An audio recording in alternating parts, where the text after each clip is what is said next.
Hi, this is David Chapman. I am a professor with the University of Central Oklahoma.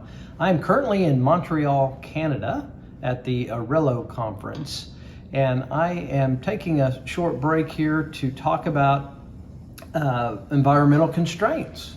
So let's go ahead and get into environmental constraints, and we'll after today's session you'll know a little bit about what to watch for when investing in real estate when it comes to the environment and some things to look for.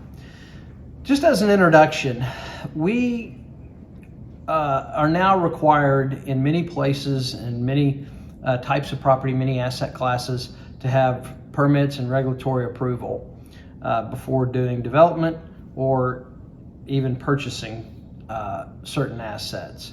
So with the knowledge and potential problem areas, if you have the knowledge of the potential problem areas and the things to watch for as an investor, you'll be better able to make informed decisions on the property evaluation and acquisition. So that's sort of our goal, is not to become experts in environmental constraints, but to know enough to ask questions and to make good decisions when purchasing real estate investments. So the landowner will learn how to best protect the property value as well after ownership or after acquiring it, to control future usages so they can minimize their potential liability going forward. So those are kind of things that we're interested in doing. And we're interested in how the environment affects humans when it comes to the built environment. So there's evidence that declining mental capacities in childhood development adjacent to environmental damaged areas have generated concerns. So we have seen the most effect in childhood development out of environmental problems that we've seen going forward. So examples of that would be chemical damage affecting a child's brain development, having surfaced to warrant much better study or much further study going forward. And so that's where some of this information comes from, is the evaluation of children's growth and performance when growing up in areas that we have found to be contaminated. So contaminated land is often not suitable for use, and then it is blocked from human access completely. And as you can imagine, that has a huge effect on the value because you're unable to use the land for nearly anything. So we want to take it seriously. We want to look at the problems with environmental issues. And so let's talk about briefly what are the issues that we're going to look at. First one, toxic waste sites. Okay, we're going to talk about those. Lead poisoning and lead-based paint, disclosures in those items. Indoor air pollution, clean water measures, wetlands protections, stormwater runoff regulations, endangered species protection, underground storage tanks, electromagnetic forces, mold, carbon dioxide. So those are the main ones that we want to kind of look at. Those are the ones that we most commonly see have effect on investment values. Okay, so let's jump into this thing. And actually the place that we first saw environmental constraints come to life and really be an issue was the place that we call the Love Canal. And the Love Canal first came in the news in 1978, really around the month of August in 1978. Love Canal was in New York, and for years a company called the Hooker Chemical Company had been dumping chemical waste into a place we call the Love Canal. The waters included PVCs, dioxins, and pesticides for the most part. There was also a few other people that had also been dumping in that particular canal, but the liability was mostly put on Hooker chemical company for that. So Hooker filled in the dump and they sold it to the city for $1. And then they put a road on top of it, and they found that the children started getting sick in the area. And when they started looking into the cause, they found that the cause was indeed the polluted Love Canal. So this was the very first application of what we call the Superfund, which is a very long phrase that's hard to pronounce. It is CERCLA, which stands for the Comprehensive Environmental Response, Compensation, and Liability Act. So it's a long name and we just call it the Superfund. But basically that fund is set up so that they can remediate the causes of the pollution. So that was the first Superfund site, and that's when we set it up. And it provides a federal regulatory mechanism to identify, investigate, evaluate, and clean up inactive and abandoned waste sites throughout the United States. Called the Superfund site.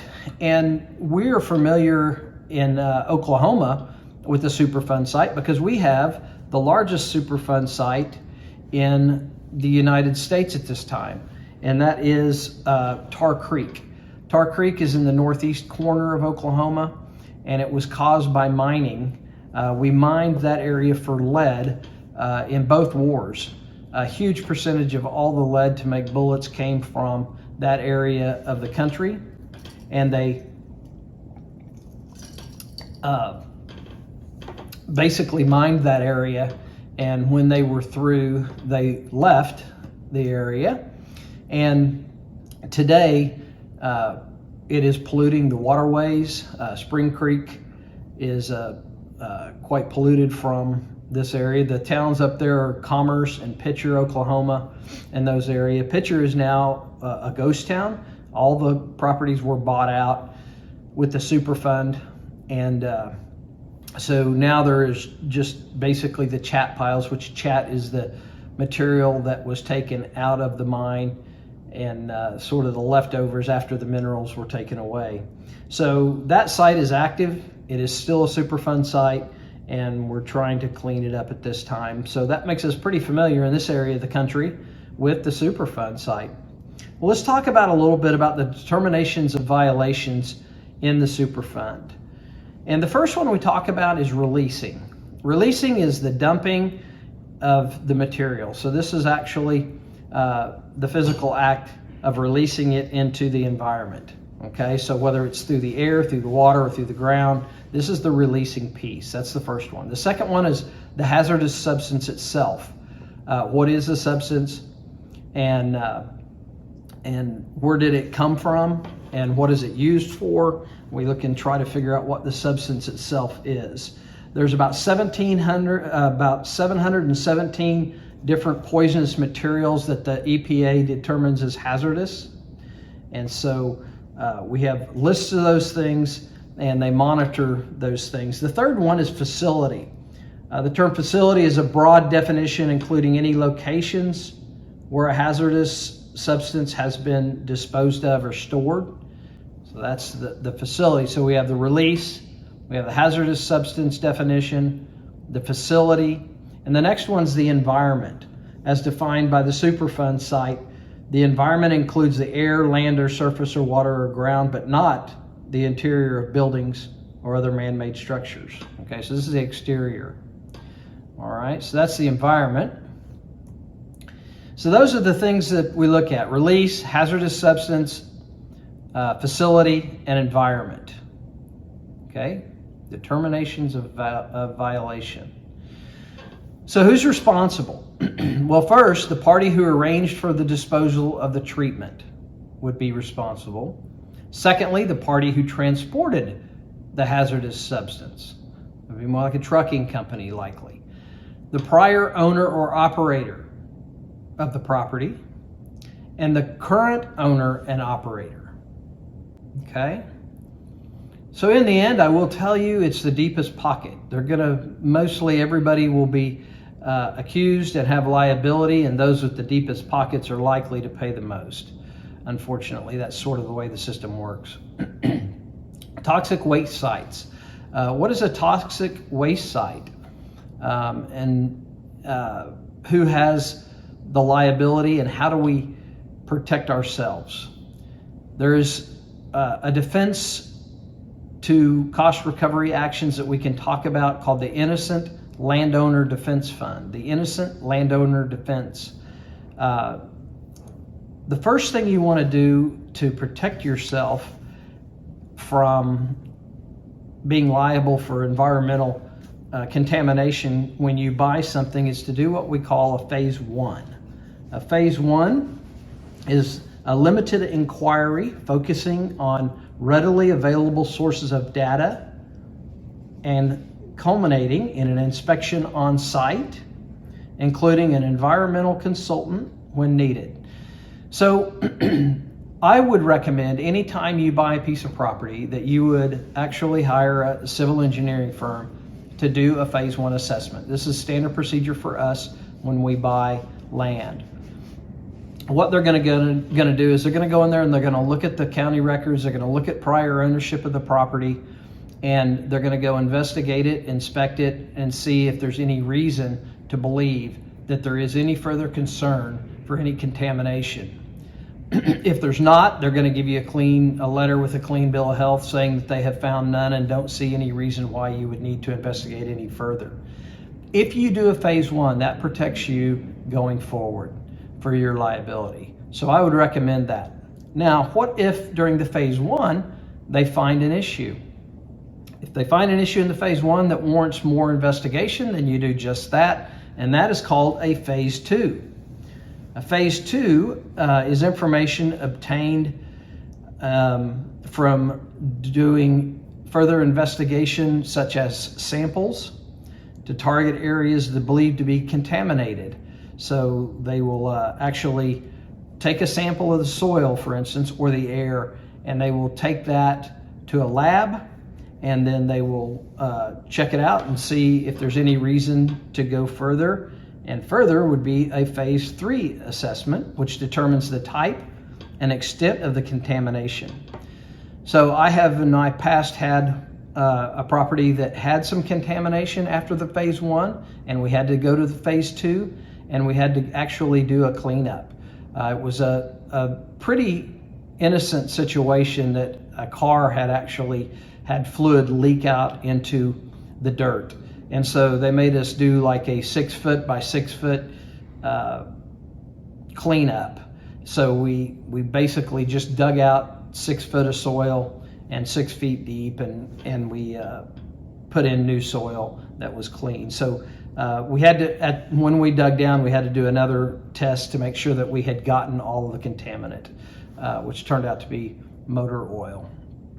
So that's the sort of where we go with protecting you when you buy a piece of property. So I would recommend you do a phase one.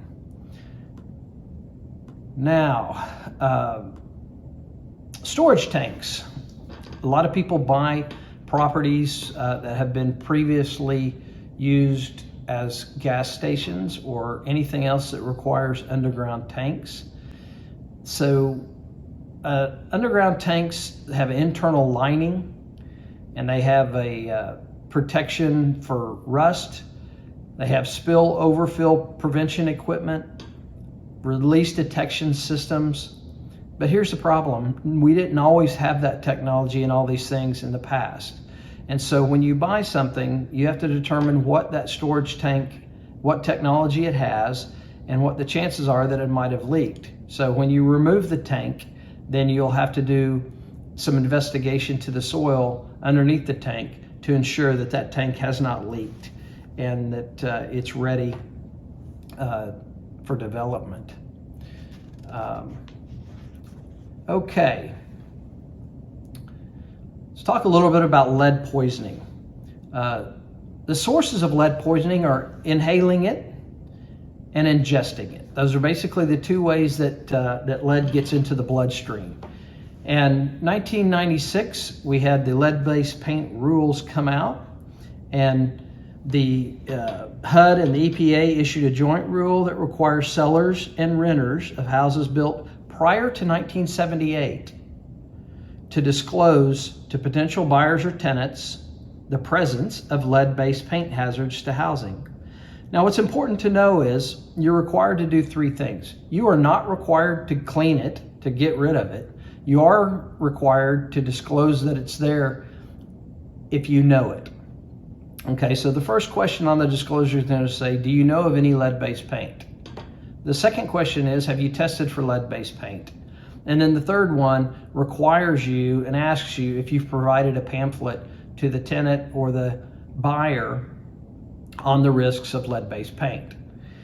So those are the requirements that were built in 1996 on lead-based paint. So paint is not the only place that we can get lead. You can also get lead from solder that was used to put pipes together.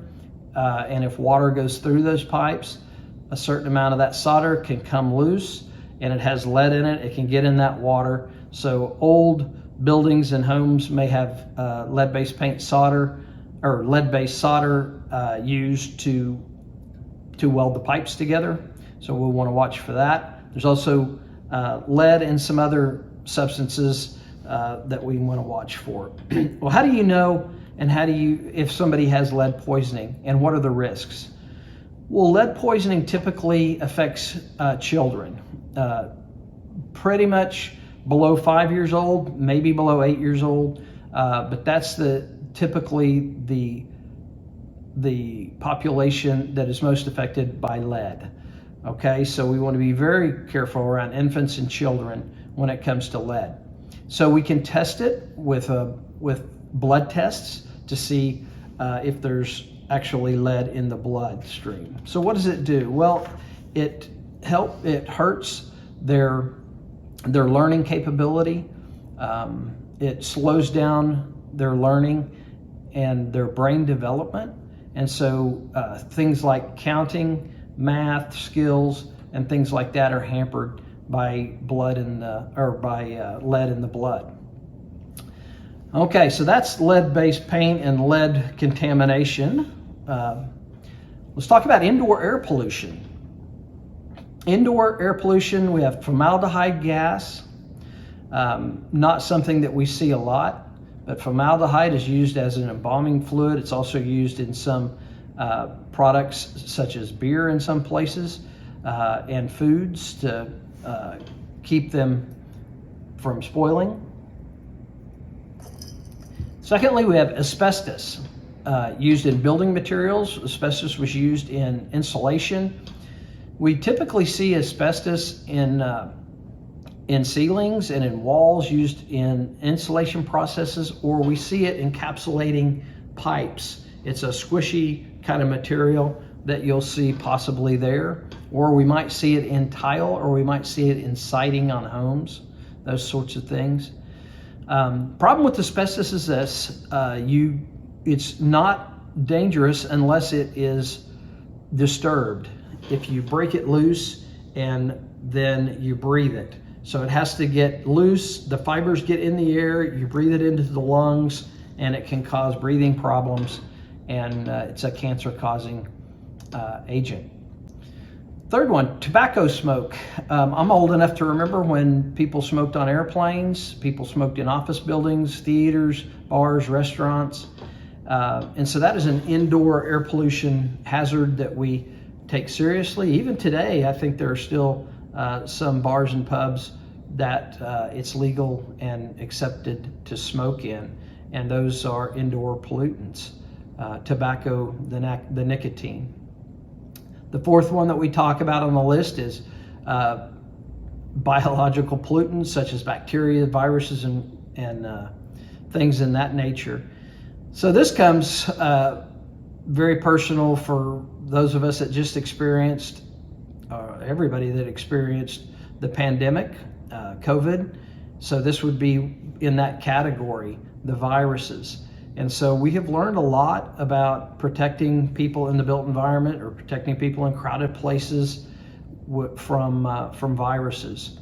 And so that's the fourth one on the list. Radon gas. Radon gas is something we don't see a lot in this part of the country, but if you go into places that have underground basements, such as in Montreal here, we've been in some basements. Radon gas comes through rock structures, so we typically see it underground, and you can test for radon gas. And it can be a dangerous substance, so you need, if you suspect you have any capability of radon, you can test to see if there's radon gas escaping from the rock formations into the structure. Combustion byproducts from wood, coal, or oil, just pollutants into the air from combustion. We see this at refineries, factories, and that sort of thing. When we talk about wetlands and wetlands protection, Julie and I, my wife, had the opportunity to live in Miami, Florida, which is the southern tip of Florida, and they had wetlands down there. And so the purpose of wetlands typically is to clean the water and keep water clean. And so we typically will try to protect those wetlands. We see them between the ocean and between the salt water and fresh water, and it takes out pollutants and cleans the water when it comes inland. And so we protect those wetlands. And so we'll have a definition of wetlands. We look at protective requirements for wetlands, and then mitigation, nationwide permits that are needed, and enforcement going forward. So what is a wetland? So I'm going to take a look here and see what the book has to say about wetlands. As defined by the Corps, wetlands are areas inundated or saturated by surface or groundwater at a frequent and duration significant to support, and that under normal circumstances do support, a prevalence of vegetation typically adapted for life in a saturated soil condition. Very technical definition, basically says that it stays wet all the time, and or enough of the time so that it can support organisms, animals that require that wetness. Okay, so that is the definition, and it's broad enough, and it leaves many landowners with less than a clear understanding and of its consequences. So it's not something that's easy to understand. It's just a complicated thing, and it's also not always clear who has jurisdiction from federal agencies, whether it's the U.S. Fish and Wildlife Service or the U.S. Soil Conservation Service. There's a lot of people that have their hands in this wetlands protection and all environmental things, frankly. So it's not always very clear who has the rights when it comes to the Clean Water Act and such. Okay, so what about the permit requirements? Well, if a landowner plans to develop in an area that would change the nature of the way the land could be used and cause disturbance to a wetland, then a permit is needed prior to commencement of the work. So if the project is not exempt from wetland or a general permit doesn't apply, then the landowner must apply to the Corps for a Section 404 permit that approves changing the nature of the wetland area. There are also ways that you can swap wetlands for other lands. If you're disturbing a wetland, then you can set up other lands and things like that. So there are basically four major considerations or guidelines for this determination. The first one is whether or not the proposed project is the only practical and feasible method, and that there are no alternatives. Number two, whether or not the proposed activity will avoid causing or contributing to significant degradation of the wetland area. Number three, whether or not the applicant can minimize adverse impacts from unavoidable filling of wetlands areas or restoration or creation of a new wetland in another area. Whether or not, fourth one, whether or not the applicant may obtain state certification that the proposed discharge will completely comply with effluent limits and water quality standards. Okay, so those are the requirements and considerations. If these four cannot be met, the application for the permit will be denied. Okay. What about enforcement of this? Okay, so I said it wasn't very clear. The Corps and the EPA share enforcement powers with violations of the wetlands program. So there is a memorandum of understanding between these two agencies, and the Corps handles the enforcement actions involving violations of Corps-issued permits and instances of unpermitted discharges. The EPA is the lead agency solely in unpermitted discharge cases that involve repeat violations and flagrant violations. So that's sort of who enforces wetlands protection. All right, so now we talk about endangered species protection. The Endangered Species Act of 1973 prevents the taking of endangered species as listed by the federal government. The difficult provision of the act is that it provides a legal procedure for environmental and no-growth activists to challenge any new development. So as a real estate investor, we are concerned with this, obviously, and it can deny a landowner the use of his property. And so we need to really understand the Endangered Species Act and see if it has any consequences on land we're getting ready to invest in. All right, so I mentioned underground storage tanks to some degree in the introduction, but an underground storage tank is any tank having 10% or more of its volume below ground and contains either petroleum or hazardous substances. So that's the technical definition, 10% or more of its volume below ground.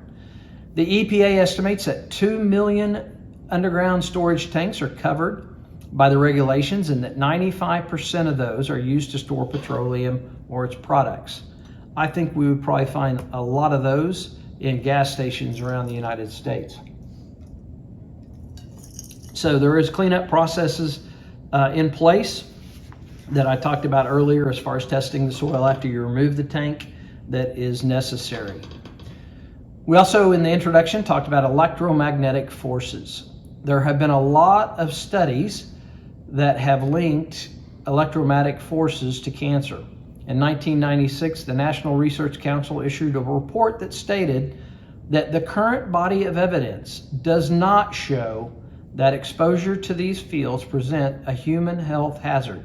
Okay, so that was in 1996. The National Research Council said that there is no correlation between living near or being near electromagnetic forces and cancer.